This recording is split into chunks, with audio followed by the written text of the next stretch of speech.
Unfortunately, there is a lot of misinformation out there these days, and knowing what's wrong or right can be tricky. That's why we bring in Dr. Kohli. Welcome, Doc. Happy Friday.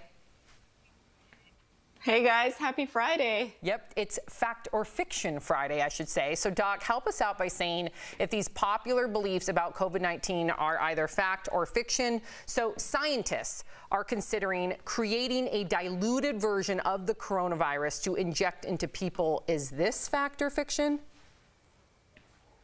This is actually fact. It's a good one. So just this morning, Dr. Fauci announced that this is something called Plan D, which is where they're considering potentially creating this diluted live version of the coronavirus vaccine to expose people to in order to expedite vaccine research. So we haven't decided on this yet, but it is potentially something that's coming down the pipeline. So not just a scary sci-fi horror movie type fact, but a real thing.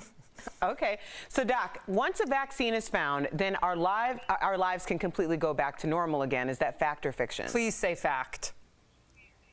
Oh, I wish I could, but it's fiction. So this is a really good one because it helps us set our expectations appropriately. So some experts are saying that even after the vaccine comes, there may be many reasons why we may have to continue to wear masks and socially distance for up to 3 years.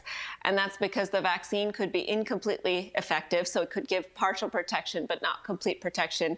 It could be because the immunity can wane over time, and it'll take us quite a while to distribute and administer that vaccine all over the globe. So we should just remember we're running a marathon, not a sprint here, and we got a ways to go on this masks and social distancing. Oh, this is so frustrating and angering. I know. Yep. Okay. So vaping in adolescents, it increases risk of catching coronavirus by 5 to 7 times. Is that fact or fiction?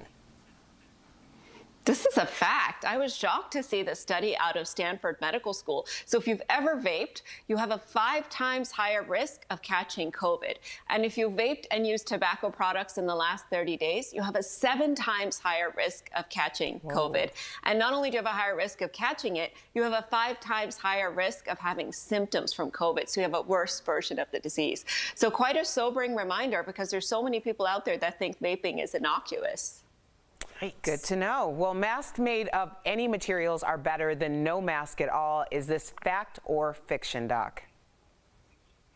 This is a good one. This is fiction, and this one surprised me. So Duke researchers just published a study earlier this week that said those neck gaiters that are very popular here in Colorado are actually worse than not wearing a mask at all. And the reason is because they take those big droplets that would have otherwise fallen to the ground and turn them into tiny aerosols that then linger. And so a good rule of thumb, you guys, if you're trying to think about how good a mask is to hold it up to the light. And if you can see through the mask, it's probably not effective. And blow through it, and if you can feel the air on the other side, it's probably not effective. I love that test. Everybody can perform that test at home. That's great. Great advice as always, Dr. Kohli. Thank you also for clarifying. Like Clorox bleach, right? Yes. Clarifying. That's what's on all of our minds nowadays. Masks, Clorox bleach, and hand sanitizer. You will be back next week. I hope you have a great weekend, and hopefully you get some time off.